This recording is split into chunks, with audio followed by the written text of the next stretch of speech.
السلام علیکم ورحمۃ اللہ وبرکاتہ۔ کیسے ہیں دوستو؟ امید ہے خیر و عافیت کے ساتھ ہوں گے۔ اللہ تعالیٰ آپ کو سلامت رکھے۔ ہمارا سفر جاری ہے۔ آج ہم موجود ہیں بالکل حرم بیت اللہ کے باہر۔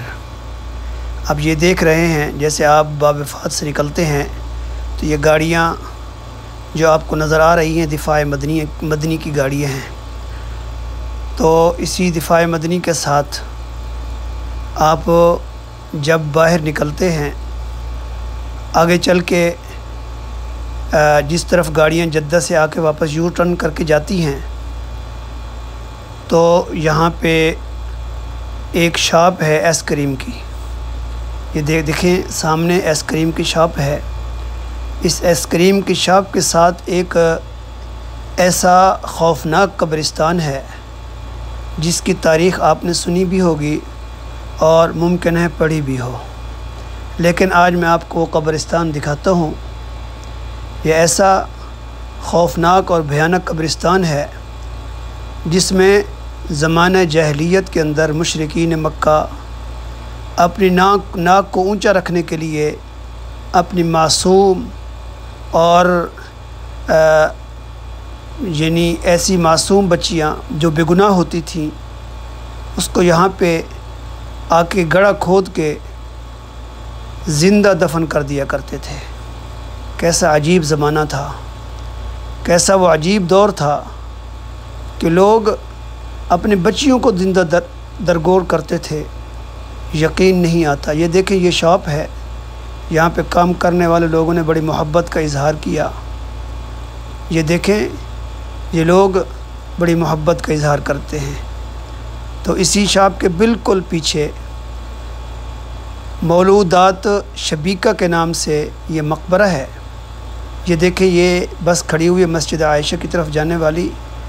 جو لوگ عمرہ کرنے جاتے ہیں اسی بس کے اوپر بیٹھ کے جاتے ہیں، جو کہ بالکل فری لے جاتی ہے اور فری لے آتی ہے۔ اسی بس کے بالکل عقب کے اندر یہ اوپر کو راستہ چل رہا ہے۔ تھوڑا سا آپ اوپر کو جائیں گے تو اوپر کو جانے کے بعد آگے گرل لگی ہوئی ہے۔ یہ دیکھیں تھوڑا سا آگے جائیں تو اس بورڈ سے آگے نکلیں، تھوڑا سا آگے جانے کے بعد ایک گرل لگی ہوئی ہے۔ اب اس گرل کے ساتھ جب کھڑے ہوں گے تو نیچے آپ کو وہ قبرستان نظر آئے گا۔ یہ دیکھیں یہ گرل ہے۔ یہ نیچے دیکھیں، یہ نیچے جو میدان ہے یہ میدان اس مقبرے کا ہے۔ اس مقبرے کا نام ہے مولودات الشبیکہ، مقبرہ مولودات الشبیکہ۔ اللہ اکبر، یہ تاریخی مقبرہ ہے۔ ہر طرف سے بلڈنگیں بن گئی، پلیں بن گئی ہیں۔ یہ حرم بیت اللہ کے بالکل سامنے یہ وہ عبرت گاہ ہے کہ جو آج بھی انسان اس کو دیکھتا ہے تو انسان کے رونگٹے کھڑے ہو جاتے ہیں۔ یہ دیکھیں معصوم بچیوں کا وہ مقبرہ ہے کہ جن کے والد یہاں پہ آ کے ان بچیوں کو زندہ دفن کیا کرتے تھے۔ بڑے واقعات ہیں تاریخ کے اندر۔ آپ جب وہ واقعات پڑھیں گے تو یقیناً آپ کے اوپر سکتہ طاری ہو جائے گا۔ یہ دیکھیں یہ قبروں کے نشان موجود ہیں۔ اب یعنی سینکڑوں سال گزر گئے، یہ مقبرہ موجود ہے۔ ایک واقعہ قیس بن عاصم بنی تمیم کا سردار تھا، اس کا ایک واقعہ ہے۔ وہ کہتا ہے کہ مجھے 12 بیٹیاں اللہ تعالیٰ نے دی، میں نے 12 کی 12 بیٹیوں کو میں نے زندہ دفن کر دیا۔ آخر کے اندر ایک بیٹی اس کو جب پیدا ہوئی تو میری بیوی نے مجھ سے چھپا لیا، کہا کہ وہ مردہ پیدا ہوئی ہے، میں نے اس کو دفن کر دیا۔ لیکن جب بڑی ہوئی تو مجھے پتہ چلا کہ وہ موجود ہے، میں نے اس کو پکڑا، جا کے مقبرے کے اندر زندہ دفن کر دیا۔ اللہ اکبر، کیسا عجیب منظر ہوگا۔